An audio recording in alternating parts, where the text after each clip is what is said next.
여러분 안녕하십니까? 자, 이번 시간에는요 제2장 시장과 수요 공급에 대해서 같이 한번 살펴볼게요. 자, 먼저 시장이라는 거에 대해서 좀 살펴보고요. 시장 안에는 물건을 사는 사람인 소비자, 수요가 있고요. 물건을 생산 공급하려는 공급자 있거든요. 그 둘을 또 따로따로 살펴보도록 할게요. 자, 먼저 18페이지 보시면 시장이란 요거에 대한 내용을 간단하게 한번 보도록 하겠습니다. 자, 첫 번째 줄 보시면 우리가 시장 하면요, 거기 나와 있는 것처럼 닷새 만에 한 번씩 열리는 시골 장터서부터 남대문 시장, 모란 시장, 또 주식이 거래되는 주식시장, 농산물 시장, 대학 졸업자의 인력 시장, 노동 시장이라 할 수 있겠죠. 각양각색의 어떤 시장이 떠오르는데, 자, 한 가지 공통점이 있습니다. 자, 마켓이라고 하면은요, 거기 보시면 자, 상품을 사고 파는 사람들의 교환이 이루어지는 장소라고 할 수 있는데요. 이게 꼭 눈에 보이는 오프라인 시장만 있는 게 아닙니다. 주식시장이라든가 사이버 시장도 있기 때문에, 자, 그래서 거기 중간에 개념이 있습니다. 어떤 상품을 사고 팔기 위해서, 여러분, 상품이라는 것은요, 재화나 서비스를 합쳐서 부르는 말이에요. 재화는요, 눈에 보이는 노트북, 사과, 이런 것들. 그리고 서비스는요, 제가 지금 강의하는 거, 이런 거 용역이라고도 하는데, 그런 것들이 눈에 보이지 않죠? 교육 서비스, 이런 것들.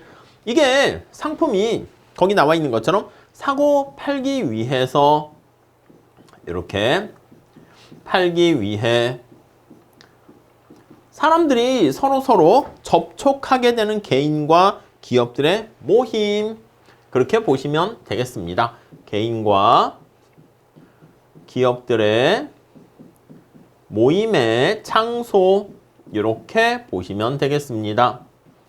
이해 가시죠? 이 정도로 정리를 해 주시고요.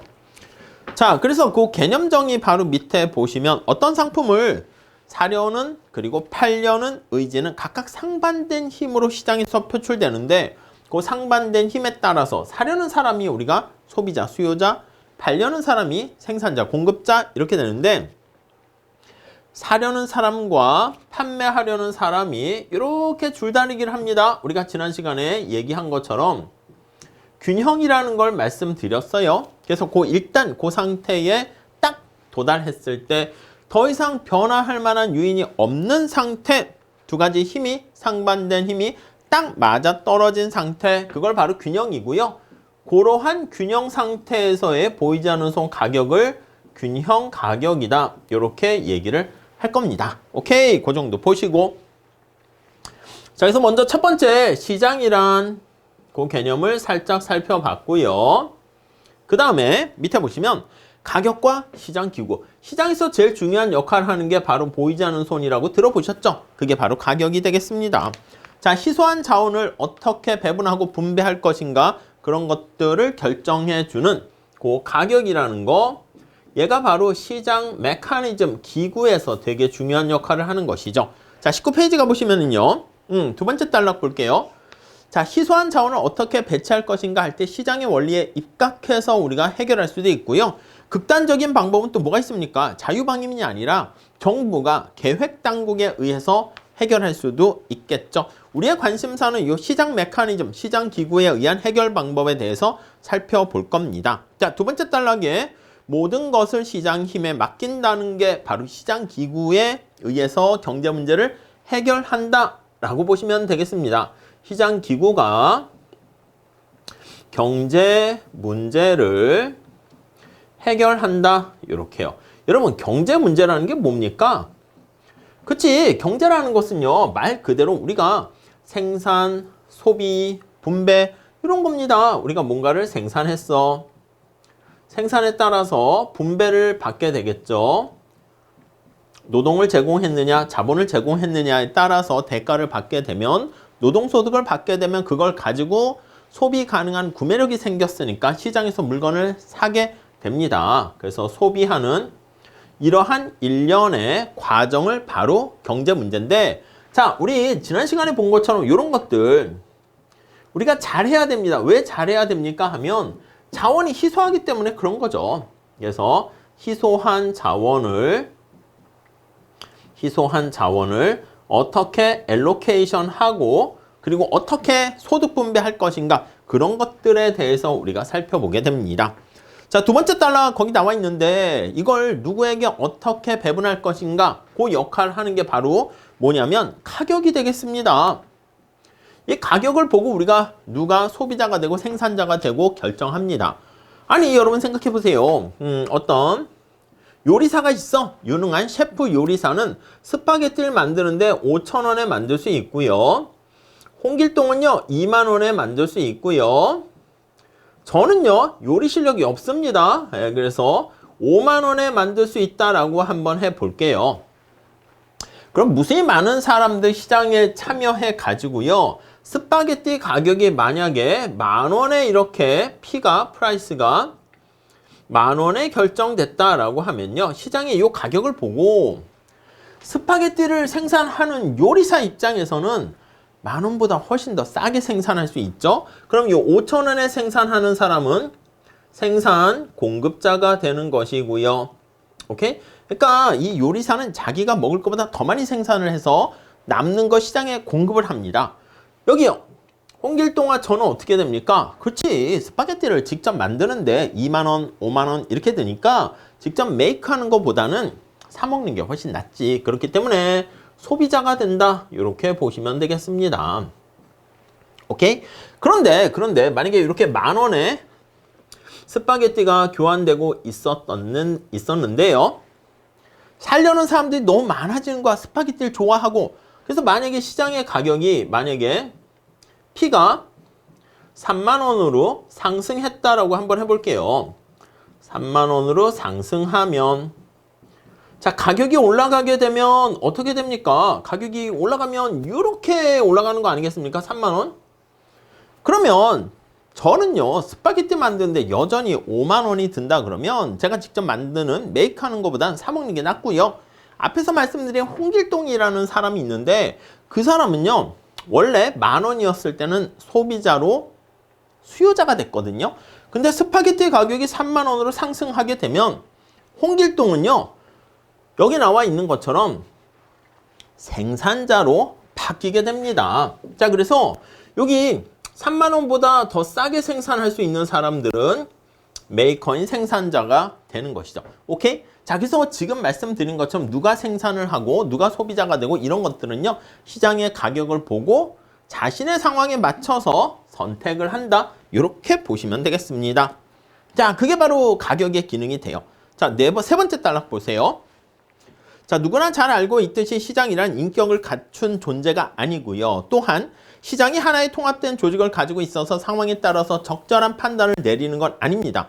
시장의 기능이 제대로 작동되려고 하면은요, 이게 탑다운 방식이 아니라 경제 전체에 무수히 많은 사람들이 저 시장의 가격을 보고 행동을 하는 거야. 그러니까 약간 버텀업 방식으로 우리가 접근을 할 수 있겠습니다. 자, 그래서 거기 세 번째 줄 보시면 개별적으로 행동하는 경제 주체들의 움직임을 조정을 해주고요. 과연 내가 어떤 행동을 할 것인가 신호등 역할을 하는 게 바로 가격입니다. 자, 그래서 시장 기구라는 걸 우리가 프라이스, 메커니즘 이렇게 표현을 하게 됩니다. 자, 지금 말씀드린 것처럼 어떤 경제 문제들을 해결할 수 있게 됩니까? 이렇게 말씀드렸는데요. 자, 첫 번째 한번 다시 보시면 자, 거기 다음 단락 보세요. 두 가지로 요약하는데 첫째, 가격은 경제 안에 존재하는 상품을 배급하는 기능을 하는데요. 레이셔닝 펑션, 배급하는 기능을 합니다. 희소한 자원을 엘로케이션 하는 것이죠. 자, 만약 아무 가격도 지불하지 않고 어떤 상품을 얻을 수 있게 되면 사람들은 무한정 많이 소비를 하려고 하고요. 가격은 바로 높은 가치로 평가하는 사람들에게 상품을 배급함으로써 누가 희소한 자원을 가져갈 것인가, 그러한 소비 욕구를 통제하는 가장 원하는 사람부터 가져갈 수 있게 하는 것이죠. 다음 두 번째는 어떤 기능이 있냐면 가격은 생산 자원의 경제의 여러 부문 사이에 배분돼서 가정에서 시그널 역할을 합니다. 이 가격의 배분 기능이라 합니다. 엘로케이션 기능이라고 하는 것이죠. 배분 기능. 이렇게요. 자, 그래서 거기 보시면 애덤 스미스가 말하는 보이지 않는 손, 그게 바로 요 가격 기능이죠. 애덤 스미스의 보이지 않는 손, 이렇게 우리가 볼 수가 있겠고요. 자, 어떤 상품의 공급에 비해서 수요가 크면 지금 얘기한 거야. 그럼 가격이 어떻게 됩니까? 살려는 사람들이 많아지니까 가격이 상승하게 되고요. 평균 이상의 당연히 이윤을 얻게 되니까 가격은 올라갈 수밖에 없습니다. 상품이 귀해졌으니 더 많이 생산하는 것이 또 필요하다는 시그널 역할을 하게 되고요. 더 많은 생산 요소인 노동과 자본이 그쪽으로 많이 쏠리게 되는 것입니다. 반면에 수요가 작게 되면 사람들이 원하는 게 아니구만 이렇게 되면 가격은 떨어지면서 거기 투입되었던 노동과 자본은 다른 산업으로 빠져나가게 되는 것을 알 수가 있습니다. 오케이. 자, 이렇게 두 가지 기능을 담당하게 되고요. 다음 페이지 20페이지 보시면 세 번째 줄, 완전한 의미에서 통제 경제라 할 수 있는 북한 사회주의 경제, 그런 것들은요 현실에서 발견하기 좀 힘들어요.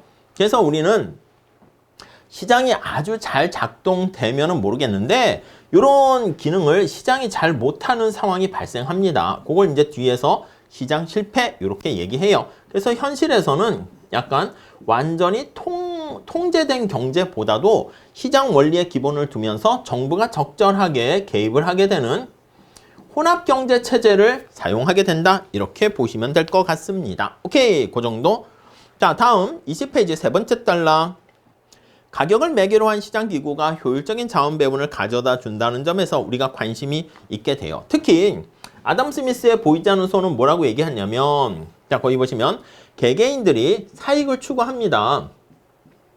우리가 고기를 먹을 수 있는 것도 푸주간 또는 빵도 먹을 수 있는 건 빵 공장에서요, 사장님들이 우리를 위해서 생산 공급하는 게 아니라 셀프 인터레스트, 개인의 사익을 염두에 두고 경제 활동을 하는데 돈을 많이 벌려고. 근데 우리가 가장 맛있고 좋은 거 아니면은 구입을 안 하니까 자신의 이익을 위해서 열심히 좋은 상품을 제공하게 된단 말이야. 근데 우리는 그걸 사 먹게 되는 거니까 제가 직접 만들어 먹으려면 비용이 많이 들잖아. 힘들잖아.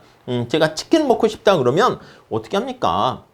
병아리를 이렇게 해가지고 닭으로 키워서 닭을 직접 잡아야 되는데 불가능에 가까운 거죠. 근데 시장이라는 게 있다 보니까 내가 치킨을 만들어서 팔면 돈이 되겠군. 사익을 통해서 치킨을 생산 공급하는데 보이지 않는 손에 의해서 그게 공공의 이익으로 이렇게 바뀐다라는 게 바로 시장의 원리다. 이렇게 보시면 되겠습니다. 특히 거기 보시면 조화로운 상태 찾았습니까?